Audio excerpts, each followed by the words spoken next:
E se a sua maior perda for, na verdade, o começo de uma promessa que você ainda não enxergou? Imagine uma viúva estrangeira recolhendo restos de cevada num campo empoeirado, sem nome, sem honra, sem garantias, mas com algo que o céu inteiro não ignora: fidelidade. Ruth não tinha título, não tinha promessas visíveis, mas sua decisão silenciosa de permanecer a colocou num lugar que nenhuma linhagem natural esperaria. E se você também está vivendo perdas, rejeições ou recomeços sem direção, talvez essa história esteja mais perto da sua que você imagina. Há uma força invisível em quem decide ficar, mesmo quando tudo diz para ir embora. E o que aconteceu com Ruth pode revelar uma chave que muitos ainda ignoram. Talvez a sua fidelidade esteja carregando um propósito muito maior do que você pensa. Nem todo deserto começa num lugar de escassez. Às vezes, ele começa no exílio. Moabe era uma terra distante de Israel, com crenças diferentes, deuses estranhos e histórias de rejeição ao povo hebreu. Foi para lá que uma família israelita fugiu em tempos de fome, tentando sobreviver. E foi lá que Ruth, uma moabita, casou com um dos filhos dessa família e pouco tempo depois viu a tragédia bater à porta. O marido morreu, o cunhado também, e agora ela se via sozinha com a sogra, sem filhos, sem rumo, sem identidade. Quantas vezes a gente também se encontra assim, em lugares onde nunca nos sentimos pertencentes, tentando juntar os pedaços. É nessas horas que decisões cruciais surgem. Ruth poderia ter voltado para a casa de seus pais, como fez sua cunhada. Ela poderia ter deixado tudo para trás e recomeçado com menos peso, menos dor, menos responsabilidade. Mas não foi isso que ela escolheu. Por algum motivo profundo, ela se agarrou à sogra Noemi, uma mulher amarga, quebrada e sem perspectivas, e decidiu segui-la. Não havia promessa alguma de um final feliz. Nenhuma voz do céu disse o que ela deveria fazer, mas ainda assim ela ficou. E essa escolha, feita na dor, no luto e na vulnerabilidade, foi o início de uma história que o céu inteiro estava prestes a reescrever. A frase que Ruth disse nesse momento se tornou uma das mais fortes da Bíblia: "O teu povo será o meu povo, o teu Deus será o meu Deus." Ruth 1,16. Isso não foi só uma frase bonita, foi uma aliança de fé. Ela não conhecia o Deus de Israel profundamente. Não havia crescido ouvindo as promessas de Abraão ou os feitos de Moisés, mas algo dentro dela reconheceu que valia a pena caminhar com esse Deus, mesmo que tudo ao redor dissesse o contrário. E é exatamente nesse tipo de rendição silenciosa que o plano divino começa a ganhar forma. Quando Ruth decidiu seguir Noemi até Belém, ela não sabia o que a esperava. Belém era uma cidade pequena de Israel, voltada à tradição judaica, e para uma mulher moabita, considerada estrangeira e até indesejada, isso significava recomeçar do zero. Não havia expectativa de casamento, herança ou honra. Ela seria vista com desconfiança, mas ainda assim ela foi. Porque às vezes, o que nos move não é uma visão clara do futuro, e sim a convicção de que não dá mais para ficar onde estamos. Deus não havia feito uma promessa direta a Ruth, mas algo em seu coração dizia: não volte atrás. É aqui que vemos o tipo de fé que muda destinos. Não a fé que espera receber algo, mas a que decide permanecer mesmo quando não há nada visível a receber. Ruth confiou numa aliança que ela mesma havia feito sem nenhuma recompensa garantida. E isso nos ensina que nem toda fidelidade começa com milagres. Muitas vezes, ela começa com uma decisão solitária. Hebreus 11:6 nos lembra que sem fé é impossível agradar a Deus. E foi exatamente essa fé crua, sem aplausos, que chamou a atenção do céu. Enquanto muitos desistem diante do invisível, Ruth caminhou em direção a ele. Ela chegou em Belém como uma viúva estrangeira, sem recursos, dependendo da bondade de outros para sobreviver. E ali, entre campos de cevada e julgamentos silenciosos, ela começou a trabalhar. Não era o lugar dos sonhos, não havia bênçãos visíveis, mas era o solo da fidelidade. E quando você planta fidelidade mesmo em dias secos, Deus nunca deixa de regar com propósito. Se até aqui alguma parte dessa mensagem já tocou você, é porque o Espírito Santo está trazendo algo à tona dentro de você. E se você sente isso, talvez seja a hora de caminhar mais perto. Aqui nesse canal, a gente vive esse tipo de confronto com a verdade todos os dias. Se quiser continuar recebendo essas palavras, se inscreve e vem com a gente. Em Belém, a sobrevivência de Ruth dependia da prática de apanhar espigas que caíam no chão durante a colheita, um direito dado aos pobres pela lei de Israel. Levítico 23, 22.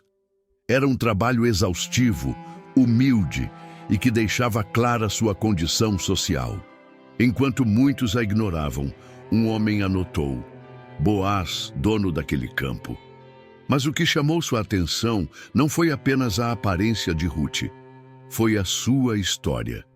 Ele ouviu falar da sua lealdade com Noemi, do cuidado com a sogra, da decisão corajosa de deixar tudo por um Deus que ela mal conhecia.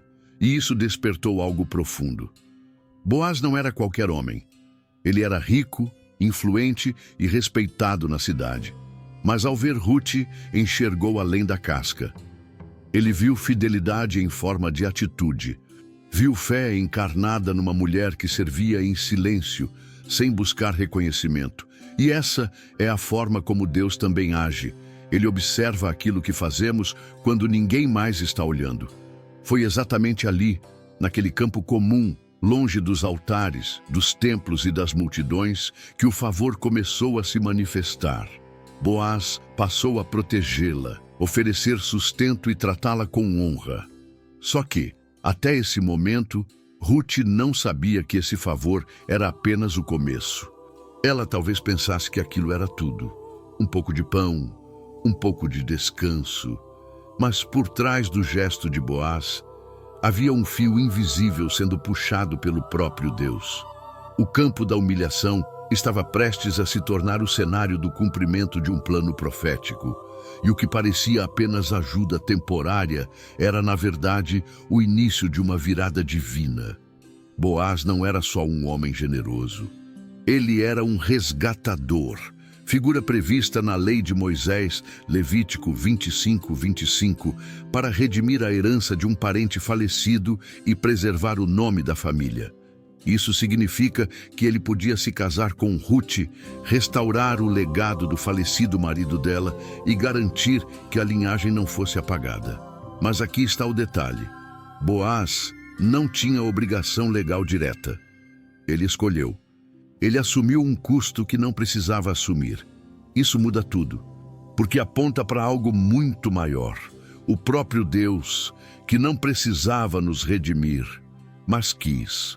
Quando Boaz se posiciona, ele não está apenas fazendo um favor a Ruth. Ele está profetizando com sua vida. Ele representa Jesus, o Redentor que nos comprou de volta mesmo quando não tínhamos mais nada para oferecer. Ruth, até então, era improvável demais para ser lembrada, estrangeira, viúva, sem posses. Mas quando Boaz a toma por esposa, ele está dizendo ao mundo: eu vejo valor onde outros veem vergonha. E essa é a linguagem da graça. Uma graça que cobre o passado, resgata o nome e insere o desprezado na promessa eterna. Desse casamento nasce Obed, que gera Jessé, que gera Davi, o rei mais celebrado da história de Israel. É como se Deus estivesse dizendo: vocês acham que eu escolho os perfeitos?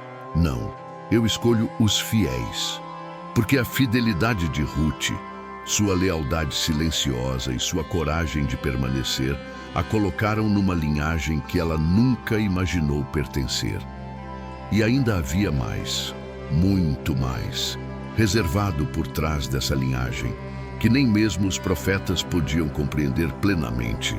Quando abrimos o Evangelho de Mateus, logo no primeiro capítulo, nos deparamos com uma lista de nomes, a genealogia de Jesus. E lá, entre os patriarcas, reis e homens ilustres, está ela, Rute, a Moabita, Mateus 1:5. Um nome improvável para muitos, mas inesquecível para Deus. Essa inclusão não foi um detalhe decorativo, foi um sinal. Um selo celestial dizendo que o passado não define o destino de quem permanece fiel. A mulher que chegou a Belém com as mãos vazias, agora fazia parte da linhagem do Salvador do mundo. É impressionante pensar que a mesma mulher que um dia trabalhou recolhendo migalhas em campos alheios, agora está registrada como ancestral de Jesus Cristo. Isso nos ensina que Deus não escreve histórias com base em onde elas começaram, mas em como elas são entregues a Ele. Se você já se sentiu fora de lugar, como se sua dor fosse grande demais para gerar propósito, olhe para Rute. Sua história não foi construída sobre privilégios, mas sobre decisões, e foram essas decisões que ecoaram até a eternidade. Rute perdeu muito em Moabe, mas não perdeu a aliança. Ela não deixou a dor roubar sua lealdade, nem a falta de garantias sufocar sua esperança. E foi justamente essa permanência que a colocou num destino que nenhuma linhagem natural explicaria. Talvez você também esteja em um tempo de perdas, mas isso não significa que a história acabou. Quando Deus encontra fidelidade, Ele insere pessoas comuns em capítulos eternos. E quem sabe, talvez o próximo capítulo da sua vida também esteja prestes a surpreender o mundo inteiro. Se essa história falou com você, curta o vídeo, se inscreva no canal e ative o sininho. Assim você não perde as próximas palavras que Deus tem preparado para a sua jornada. A vida de Rute nos ensina que nem toda dor é o fim. Algumas são portas. Portas que só se abrem para quem decide permanecer, mesmo sem ver. E se hoje você está em Moabe, sem direção, saiba, Deus ainda está escrevendo. A fidelidade nunca volta vazia. Talvez você não veja agora, mas há gerações que serão tocadas pelas escolhas que você fizer nesse tempo de perda. E se esse tema tocou você, quero te convidar a continuar. Assista agora o vídeo sobre Raabe. Ela também foi desprezada, julgada, esquecida, mas Deus derrubou muros por causa da fé dela. A história de Raabe pode ser exatamente a próxima resposta que seu coração está pedindo. Vai lá e deixa Deus continuar o que começou hoje aqui. Agora me diz, em que parte da sua vida você sente que está colhendo apenas sobras como Rute? Você já viveu um momento em que a fidelidade parecia inútil, mas depois entendeu o propósito? Que lição mais profunda Deus falou com você nesse vídeo? Escreve aqui nos comentários. Esse espaço é mais do que uma caixa de mensagens. É um lugar de testemunho, cura e fé. Compartilhar sua história pode ser a resposta que outra pessoa está esperando.